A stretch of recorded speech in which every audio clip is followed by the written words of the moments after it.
പാലാ തൊടുപുഴ റൂട്ടിൽ സ്വകാര്യ ബസ് മറിഞ്ഞു. ബംഗളൂരിൽ നിന്ന് തിരുവല്ലയിലേക്ക് പോയ ടൂറിസ്റ്റ് ബസ്സാണ് മറിഞ്ഞത്. 15 പേർക്ക് പരിക്കേറ്റു. ഒരാൾക്ക് തലയ്ക്കാണ് പരിക്കേറ്റത്. മോശം ടയറുമായാണ് ബസ് അമിത വേഗത്തിൽ പാഞ്ഞത്. മഴ കൂടിയായതോടെ തെന്നി മറിഞ്ഞതാണെന്ന് ദൃക്സാക്ഷികൾ പറഞ്ഞു. വിവരങ്ങളുമായി അവിടെ നിന്നും ജെയിൻ എസ് രാജു ചേരുന്നുണ്ട്. ജെയിൻ, ഈ ടയറുകൾ മോശമായതും മഴയും തന്നെയാണോ അപകട കാരണമായത്? മാത്രമല്ല, ഇത് അമിത വേഗത്തിലായിരുന്നു എന്നും പറയുന്നുണ്ടല്ലോ.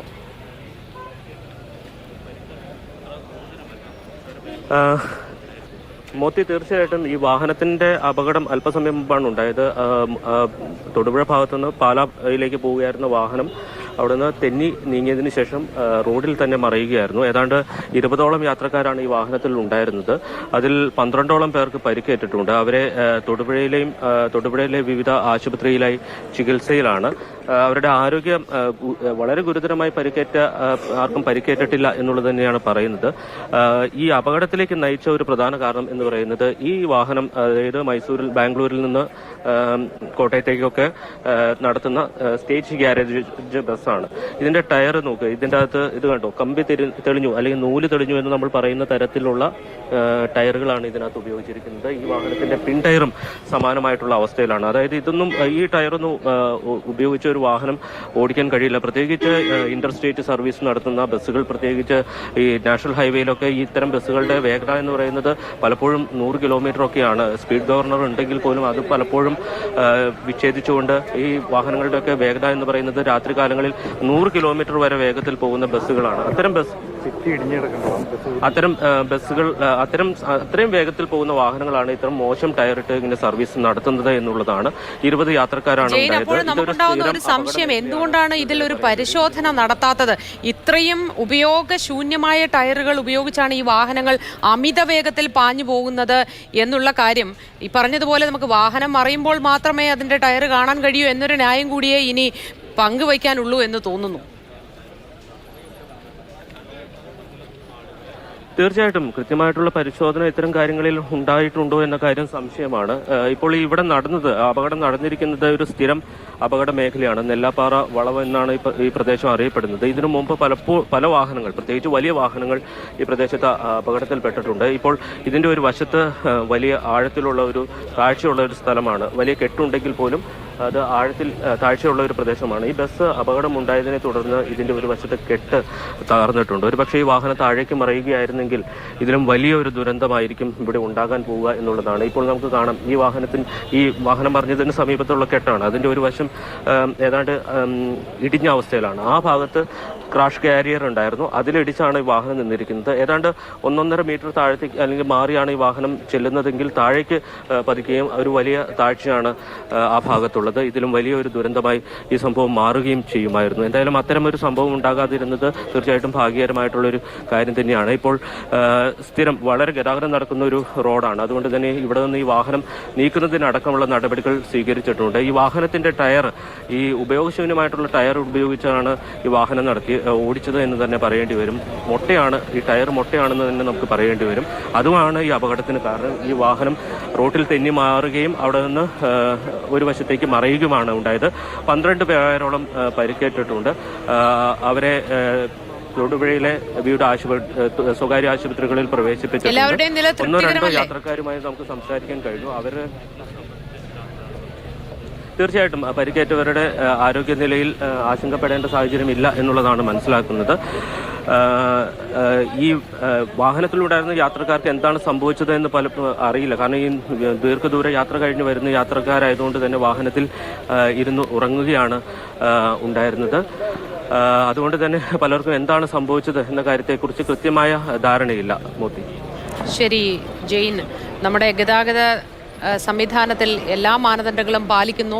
സ്വകാര്യ ബസ്സുകൾ എല്ലാം പെർമിറ്റുകൾ നൽകുമ്പോൾ അത് പൂർണ്ണമായും നിരത്തിലോടാൻ സജ്ജമാണ് എന്നൊക്കെയാണ് പറയുന്നത്. അപ്പോഴും എന്താണ് ഇത്തരത്തിൽ വീണ്ടും വീണ്ടും സംഭവിച്ചുകൊണ്ടേയിരിക്കുന്നത് എന്നതാണ് നമ്മളൊക്കെ ആലോചിക്കുന്ന കാര്യം. കാരണം ടയറുകൾ ഇത്രയധികം ഉപയോഗിക്കാൻ കഴിയാത്ത സാഹചര്യമാണ്.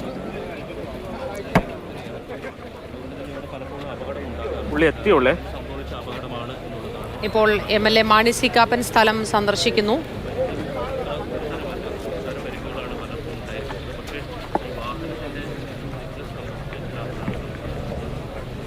തൊടുപുഴയിലാണ് സംഭവം ഉണ്ടായത്. ഇപ്പോൾ സ്ഥലം പാല MLA മാണി സി കാപ്പൻ അപകടം നടന്ന സ്ഥലം സന്ദർശിക്കുകയാണ്.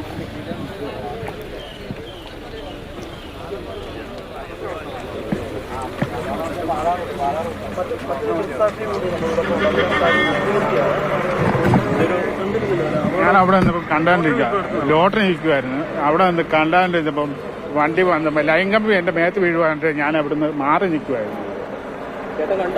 അപകടം നടന്നാൽ കണ്ടോ, പതുക്കെ വന്ന വണ്ടിയായിരുന്നു. പിന്നെ അന്ന് പെട്ടെന്ന് മറിയുമായിരുന്നു കണ്ടത്. ആ, തെന്നി മറിയുമായിരുന്നു. വേഗത്തിലല്ല, പതുക്കെ വന്ന വണ്ടിയായിരുന്നു. വളവിലായിരുന്നു, അവിടുന്ന് വന്ന വണ്ടിയാണ്. അവിടെ നടന്നു കഴിഞ്ഞപ്പോഴത്തേനും അവിടുന്ന് വരുന്ന ബൈക്കുകാരും വണ്ടിക്കാരോട് പതുക്കെ നിൽക്കാൻ പറഞ്ഞായിരുന്നു. ഇത്രയും ഞാൻ ഇപ്പൊ എന്റെ സീരിയസ് ആയിട്ടുള്ള പരിക്കാണ്. ഒത്തിരി പേർക്ക് പരിക്ക് പറ്റിയിട്ടുണ്ട്. MLA, ഈ സ്ഥിരം ഒരു അപകടം നടക്കുന്ന ഒരു സ്ഥലമാണ്, അപകടം നടക്കുന്ന ഒരു മേഖലയാണ്. PWD അത്യാവശ്യമായിട്ട് നിർദ്ദേശം കൊടുത്ത് ഇത് താഴേക്ക് പോകുന്ന സ്ഥിതി എന്ന് വെച്ചാൽ ഇതിനു മുമ്പ് ഒരു വണ്ടി ഇവിടുന്ന് താഴേക്ക് പോയിട്ടുണ്ട്. അതിനുശേഷമാണ് ഈ ഭിത്തി കെട്ടിയതും ഇതെല്ലാം. ഇപ്പോൾ അത് പോരാ, കാഷ് ബാരിഡ് തന്നെ കൊടുത്ത് ശക്തമാക്കേണ്ടതുണ്ട്. ഇതെനിക്ക് തോന്നുന്നു ഒരു ദൃക്സാക്ഷി പറഞ്ഞത് ഈ വണ്ടി പതുക്കിയാവുന്നതെന്നാണ് പറഞ്ഞത്. പതുക്കിയാവുന്നെങ്കിൽ ഡ്രൈവർ ഉറങ്ങിപ്പോയതോ എന്തെങ്കിലും ആകാം. അങ്ങനെയല്ലേ?